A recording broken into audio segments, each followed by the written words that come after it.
Hello, everyone, and welcome to the Butterfly Effect, a show about becoming. In today's episode, we are meeting Adam Nelczyk, a researcher, scientist, and a champion of life.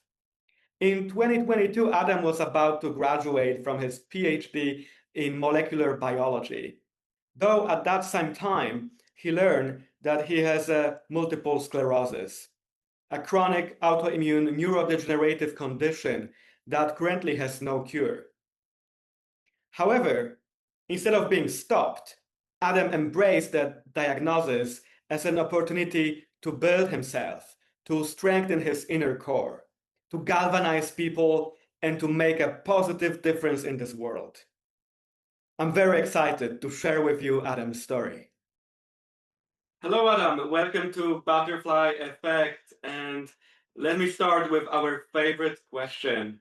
Why are you? That is an interesting question to start off with. Why am I who I am? I think it's just the cumulative experiences that I've had throughout my life, and I think that's how we all become who we are, right? And definitely, I think the things that make us most ourselves are running into the obstacles and experiences that we don't expect. So, very often, people like to plan.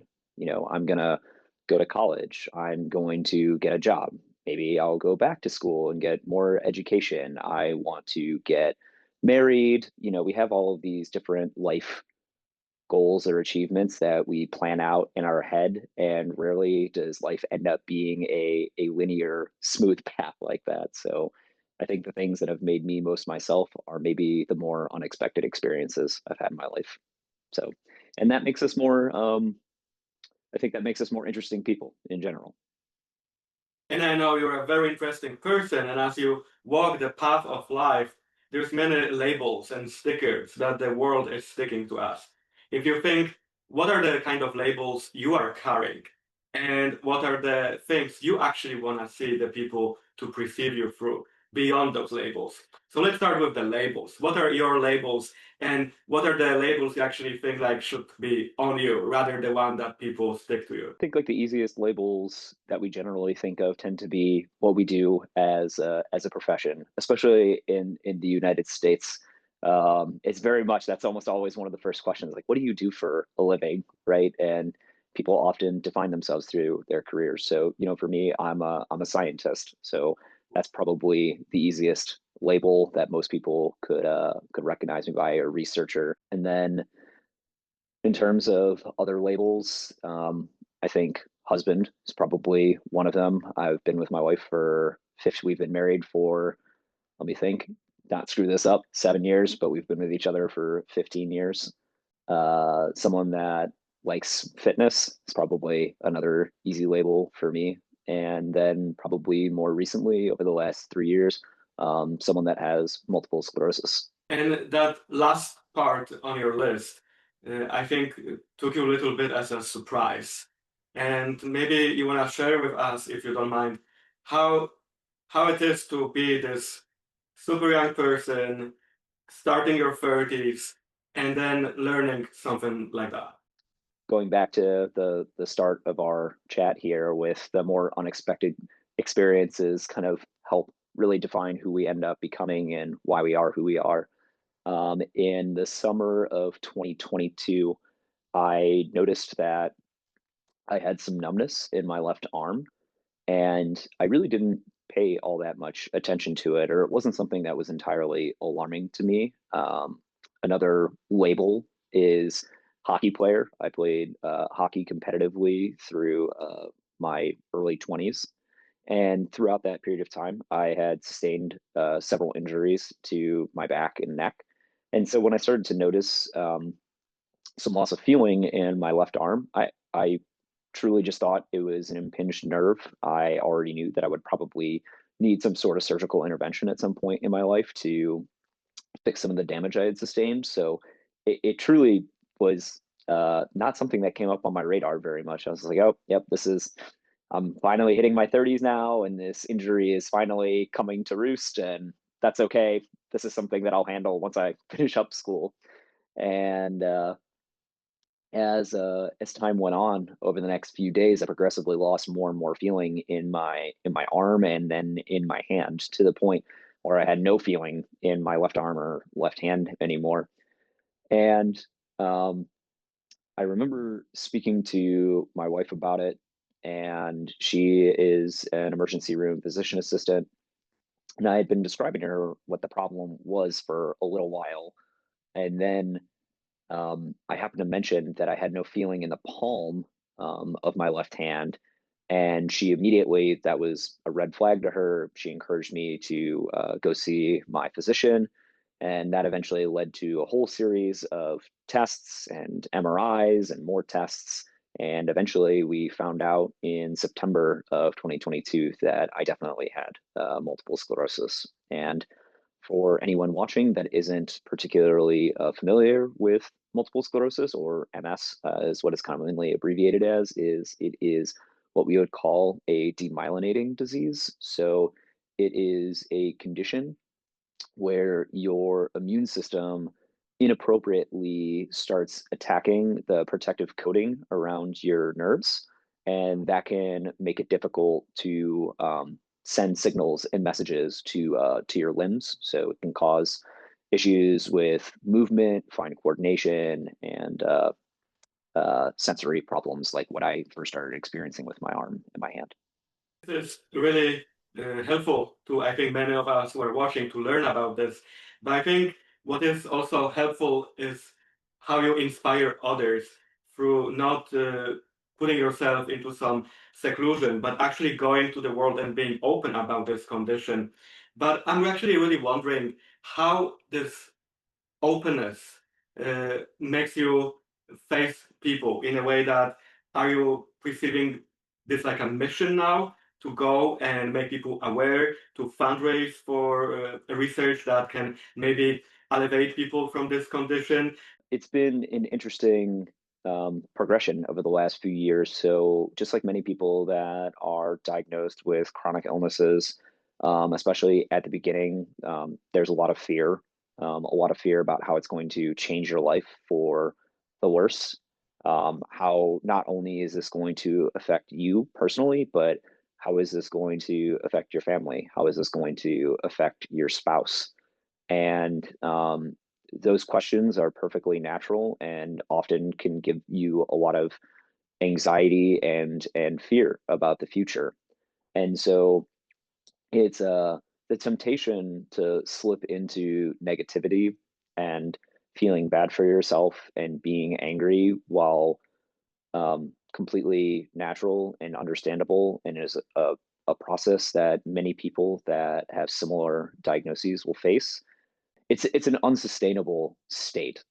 Like, you can't live your life like that, because there's too many good things in life to solely focus on something that is not great.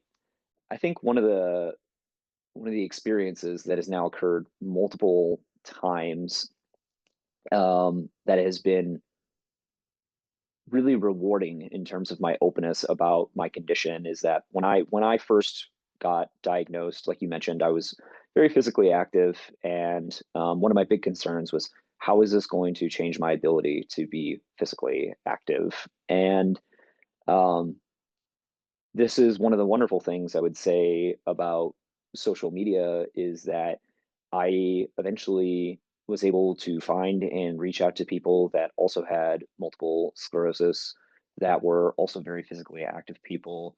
And they were able to give me very candid, helpful advice about how they approached their routines, about things that had changed, about things that had stayed the same. And it really gave me a sense of hope. And it really helped me dig myself out of a place where there was a lot of negativity.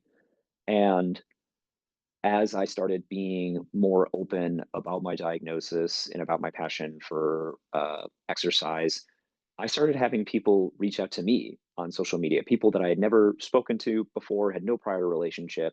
But it wouldn't be candid or true if I didn't say that there have been many wonderful things that have happened to me and experiences that I've got to have because of my diagnosis, which is a weird thing to say, but is a true thing to say.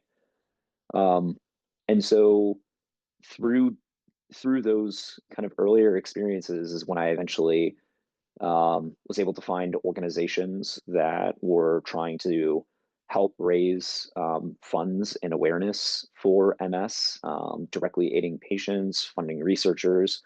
I felt really strongly that if I'm able to give back in any way, help in any way, that I should take that opportunity. And so since 2024, the very beginning of 2024, so almost 2 years now, I've been volunteering for an organization called Mission Stadiums for Multiple Sclerosis. Now I would like to invite you to look a little bit back and inside.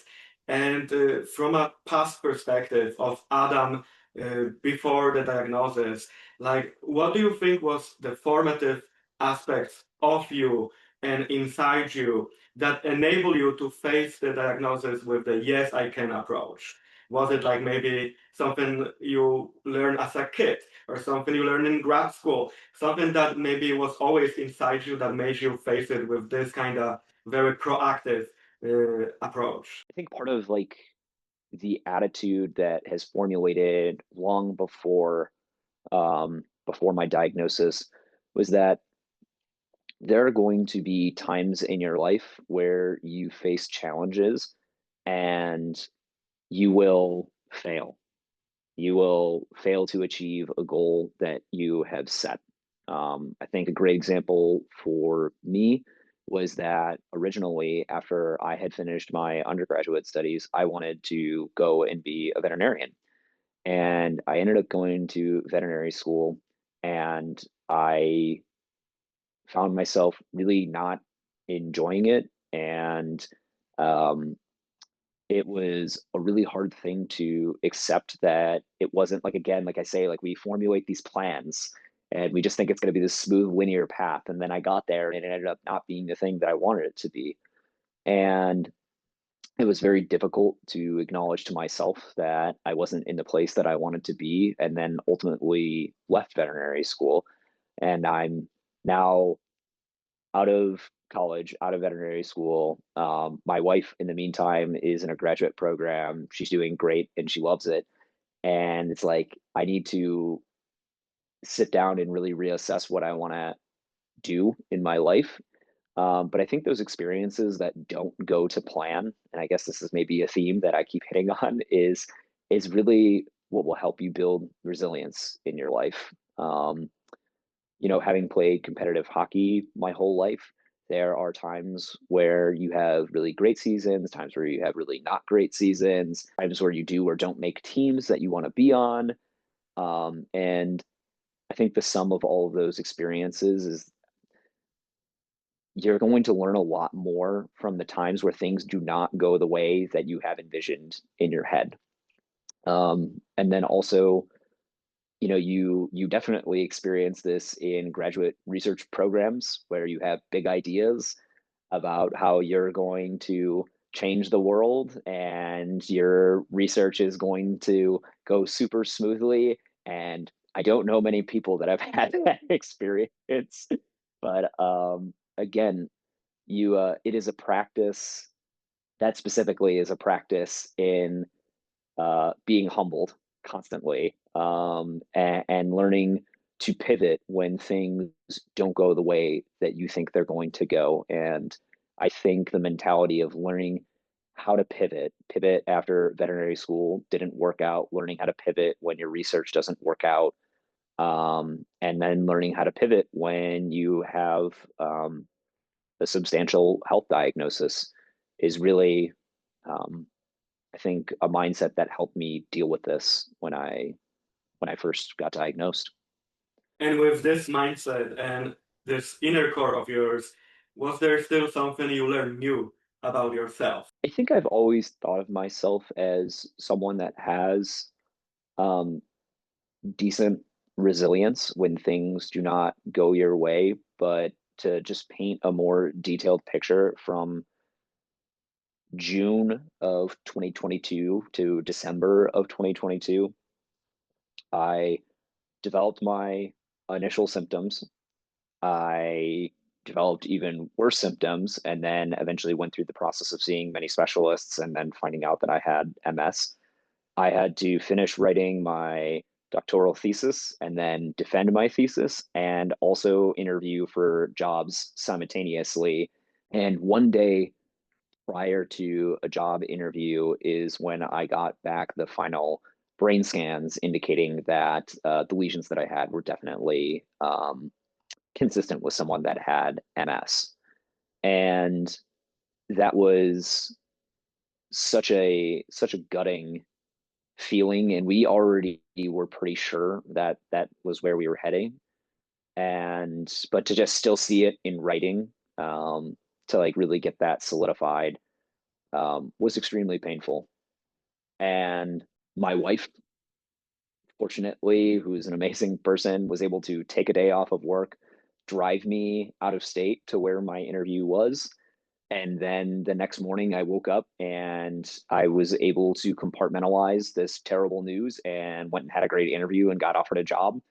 And the whole point of that story is that I think something maybe new that I learned about myself is that um, there are maybe different levels of resilience, and being able to get a series of really bad news, but then go out and still do the things that you have to do, and being strong for the people that you care about. Um, I think I think there was maybe a different level of that within me that I don't know had always existed or was brought out because of this diagnosis. I found myself very often actually um, consoling friends and families about my own diagnosis, which, understandably, they were very sad and concerned to hear about this. Um, but despite, you want to be sensitive to other people's feelings, and every time I told someone, it was this almost like re-traumatizing myself, having to like bring it up, and then the trauma of, while not purposely doing it, like inflicting pain on people that I cared about. That was very difficult to deal with. But again, when you're faced with these situations, you really learn that you can handle maybe so much more than you ever thought you could. I think in those moments when we are hit by those sudden new revelations that can totally derail our life, we seek this power from inside, but also the power from outside. And sometimes it is a symbolic power. I know you tattooed on you a neuron to symbolize your current fight. And I'm actually wondering about more of this symbolic side of your fight. What are those symbolic but also external factors that keep you energized and powered? This doesn't perfectly fit within the question, but I think maybe where I gather my like inspiration from. So, we've talked a bit about how I really enjoy being involved in fitness, and something that I've done for the last several years now is being involved in something that we would call adaptive CrossFit. So it is CrossFit competitions that are specifically meant for people that have a whole range of adaptive conditions, whether it be neurologic conditions like what I have, or people that have had amputation of limbs or have suffered either a car accident or were born with the inability to walk due to spinal injury or malformation. And I think getting involved in that community has been a massive source of inspiration for me, because there are days where it is easy to wake up and feel bad for yourself. With MS, there are good days and there are bad days. And you see other people going through struggles, and this isn't meant to say, one thing is worse or better than the other. They're all different. But you see people that are facing a whole variety of challenges in their life and not giving up and trying to be uh an example and a symbol for people that the human spirit is a very powerful thing. And I think it's so important that it's not just your own inner power too, but it is the power of community as well. I think that's something that really helps continue to drive me forward is the community that I've been able to build, not only through my friends and family that I had prior to my diagnosis, but the community that I've been able to build since that. I think another thing that really fills me with drive and hope is all of the advocates and allies, not only for people with MS, but people with all sorts of disabilities that are not themselves suffering from those issues, but are willing to stand with that community and advocate on their behalf. So that is, it's easy in today's world of social media and constant inundation with bad news to really maybe start to think the worst of people. Um, but if if anyone that's watching this kind of finds themselves going into that space of just really feeling that despair, going out into the world and interacting with people, I think you'll find that there are still many, many people willing to do the right thing and help others solely for the sake that they want to do it and it's the right thing to do. There's no ulterior motive. And yeah, I think that keeps me going. I'm sure this is also very empowering to many people who listen to us. And we say that our show is also for people who want to awake their dreams, especially in our 30s, 40s, when it's getting a little bit harder and harder. And definitely having that MS in front of you at the doorstep of finishing grad school, starting the life beyond the PhD and all of that, probably at that point you came with so many dreams. Was there any dreams that you feel you had to abandon, or maybe that MS unlocked some new potential for dreams that you never thought about? I think the fear of losing, I had been working for many years at that point to become a scientist, and so I work in a laboratory and that requires using your hands and fine motor movements, um, and also can be very intense of having to think about complex subjects and analyze data, and those are all things that can be affected by MS. So I think the fear of this career that I'd been working towards for a long time, um, and maybe losing that or not being able to function at the level that I wanted to was very real. Interestingly, the reason that I went into the field of research that I'm in, so my specialization from 2016 through 2022 was focusing on different forms of cancer. And the whole reason that I went into doing this is simply because I wanted to help people. I wanted to be involved in healthcare and I wanted to find a way that I could help people. And I think research is a really critical longer term way of doing that. And what's interesting is that the medication that I currently get treated with, it's called Ocrevus, um, was not something that was available to MS patients, 10 years ago. And the outlook was significantly worse for people that were diagnosed further back in time. But it's been a game-changing medicine and can very much, for at least with all of the data that we currently have, really prolong the progression of this disease potentially indefinitely. After having started that medication and learning more about it, while feeling bad for what I could maybe lose, the the level of gratefulness that I felt for having that type of option kind of also reinvigorated my spirit of like, I'm pursuing a career that really can meaningfully impact people because it was researchers that were working on this drug, 10, 15 years ago, doing this work, have now done something that has changed my life for the better. So instead of focusing on what might happen, what could happen,